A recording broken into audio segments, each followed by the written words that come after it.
This is a recap of Chapter 5 of Certified Financial Planner Steve Smith's book, Power Up Your 401k. You can go to powerupyour401k.com to download the full book. And you can also access the audiobook there. And you can find all of these chapters of the book and our follow-up conversations on YouTube. Don't forget to like and subscribe for more videos and helpful information.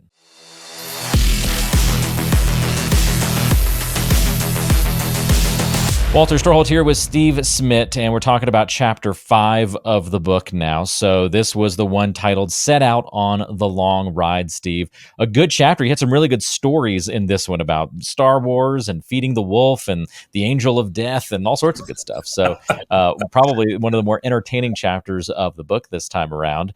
Diving in a little bit deeper here, I am curious because you talk about that uphill climb of saving for retirement and the challenges that life throws at us. You talked about kids and houses and changes and some of the unexpected things that are often faced. So what advice would you have to kind of add on to what you covered in the book for somebody who feels a little overwhelmed at all of those competing priorities? Because that's the hard part is sometimes we just don't know where to start or how to put things in the right order. One thing that I've noticed in my own life and also in everyone that I work with is that we're all presented with a set of choices.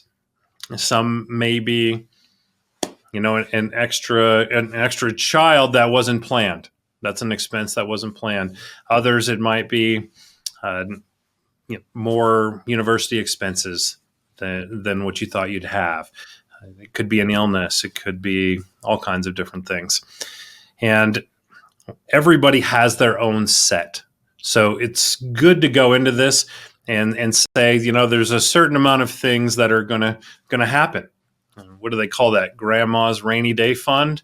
Why do we call it a rainy day fund? Because we all know it's going to rain at some point, or snow if you live in one of those areas. That's right. So we all know that that's going to happen. So we want to make sure that we plan for it. The other thing that I remind people of, if I get the opportunity to work with them young enough, because for some reason, some people think, I don't have enough money for the employees that to work with Steve. And that's totally not true. That's part of the beauty of the whole system is that you can start working before you have the $1 million. That's what a lot of other firms will require. But in ours, as long as you're with the big groups, you can come in at a much lower amount because when you're young, you don't have a lot of times those things. You can put them in your life, but you don't have a lot of those. You're usually healthy. You're used to living on not a lot, maybe in school, or you're just starting out. You're kind of good. You don't have that lifestyle built in, and you start those habits young because that has an opportunity to grow really big over time. So that's what I encourage people to do is make sure you plan for those things that come so they don't derail you and you don't have to stop with those contributions. I was speaking with a new friend just a couple of days ago, actually, and they have 9 children. And I just sort of casually, throughout there, I was like, I'm just out of total curiosity. Did you kind of always want 9 kids? Was that part of a childhood dream or something that you guys had, planned and set out for? And they said, nope.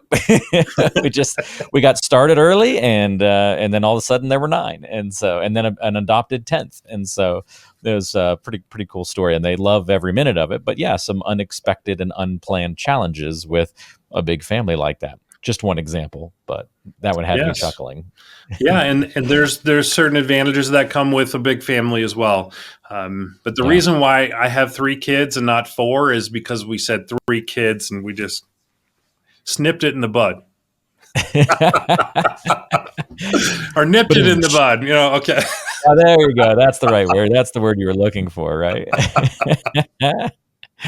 Love it. Well, one interesting thing is despite the surprise of those 9 kids and now 10 with the adopted for that couple, they still go through life with a lot of confidence in their financial situation. And they just have that attitude. And I think it goes to that mindset of feeding the right wolf that you talked a little bit about there. And confidence seemed like this was a really key theme in your chapter here. And so I'm curious if you can share with us any strategies or stories that you'd recommend for investors to build and maintain confidence. Sure, we can feed that wolf, but what else can we do to kind of bolster our financial confidence, and whether it be on these minute day-to-day details that we can improve or bigger picture stuff? One of the probably most important is, what are you listening to? What's coming into your world?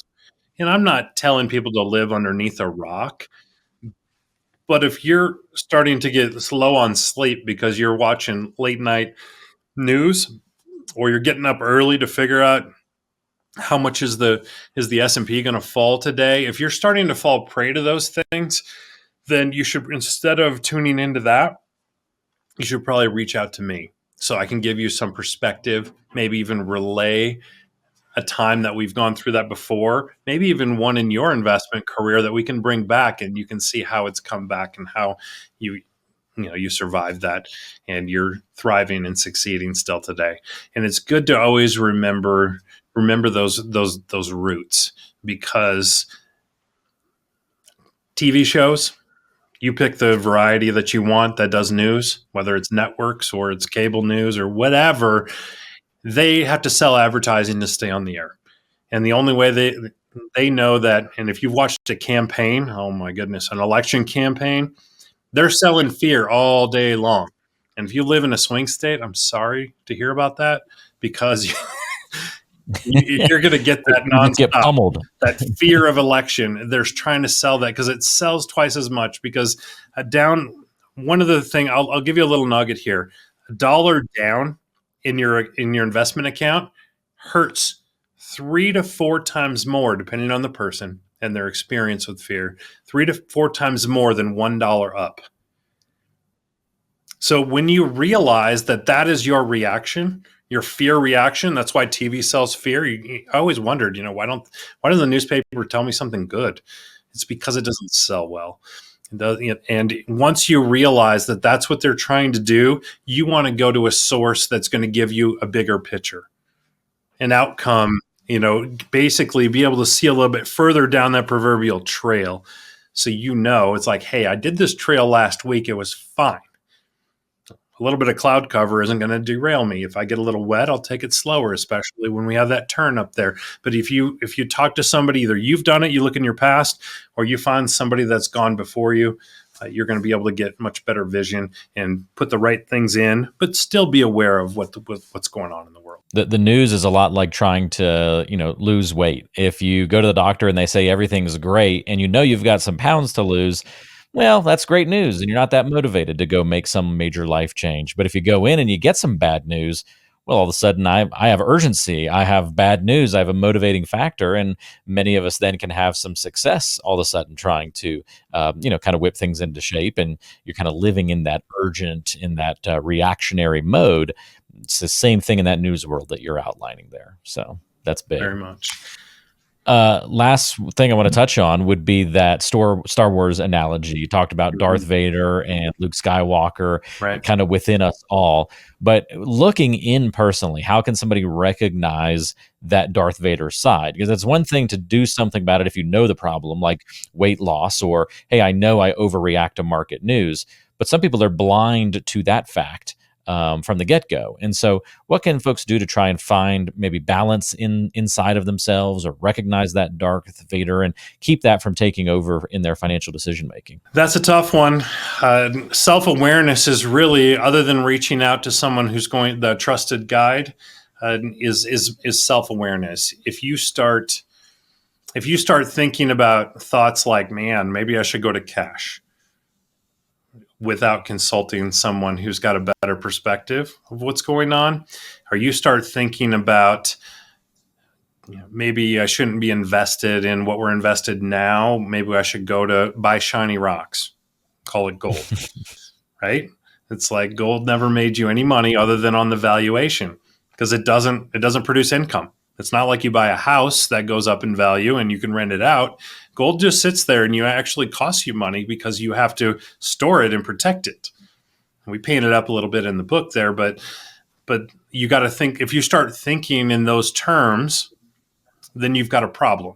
Because what you want to do is you want to take that mindset and go, hey, I'm going to talk with someone I trust, that's got my back, that's not emotional about this thing, and work it out. And that's really all you can do, but you just want to capture that. It's kind of, so I work with some people that have some depression. Not all the time. I'm just like, they have a tendency to want to fall into those things, and they've got to catch themselves before they get too far down into that, till they got to bring themselves back up with maybe a medicine or something. So we can catch ourselves on something personal. And you shared, about some weight loss. If you can start to catch those bad habits of like, and that drive through McDonald's, those French fries sound pretty good, and you start doing it, you have to catch yourself and go, I don't do that anymore. And you have to remind yourself, that's not who I am. That's not what I do anymore. And I'm not putting McDonald's down. We're just talking about fries that are fried. You can make those if it's your weakness, though. There you go. But that's really what it is. If you start to get in some of those habits, and you're doing that more frequently, you've got to catch yourself. So it's really that self-awareness. But that's why we push having an advisor, to really provide that accountability so you don't get upside down in all of this. Well, Steve, thank you for the help and assistance here, kind of following up and analyzing Chapter 5 a bit. I appreciate your additional commentary on those items. We're looking forward to Chapter 6, where we're going to embrace the bigger picture. So make sure you tune in to Chapter 6 of the book. Again, it's Power Up Your 401k. You can subscribe to our YouTube channel and get all the updates that you need, the full audio and video book, of course, the follow-up videos, as well as additional great financial and retirement planning content, specifically some great material there for any employees of publicly traded utility companies. Looking forward to all of that material that you have, Steve. In the description of today's episode, if you're tuning into the video version, again, we've got links to the website where you can check out Steve's book and get more helpful information as well. Steve, thanks for the help, and we'll see you in Chapter 6. Thanks, Walt. This podcast is provided by Powerhouse Financial Advisors, an independent firm with advisory services offered through Parsonex Advisory Services, Inc., PAS, a federally registered investment advisor. The information provided is for informational and educational purposes only and should not be considered as personalized investment advice. PAS does not guarantee the accuracy, completeness, or suitability of this information for your specific circumstances. Investment decisions should be based on an individual's goals, time horizon, and risk tolerance. Past performance is not indicative of future results, and all investments carry a degree of risk, including the potential loss of principal. Any case studies, testimonials, or endorsements shared in this podcast are illustrative of individual experiences and may not be representative of the experience of all clients. They do not guarantee future performance or success. You should not infer any level of assurance regarding future financial outcomes. Listeners should consult with a qualified financial, tax, or legal professional before making any investment decisions. Parsonex Advisory Services, Inc. does not provide tax or legal advice. Be sure to consult with your tax and legal professionals regarding your specific circumstances. For a copy of our Form ADV Part 2A, which provides additional information about PAS, including our advisory fees and services, please visit powerhousefinancialadvisors.com.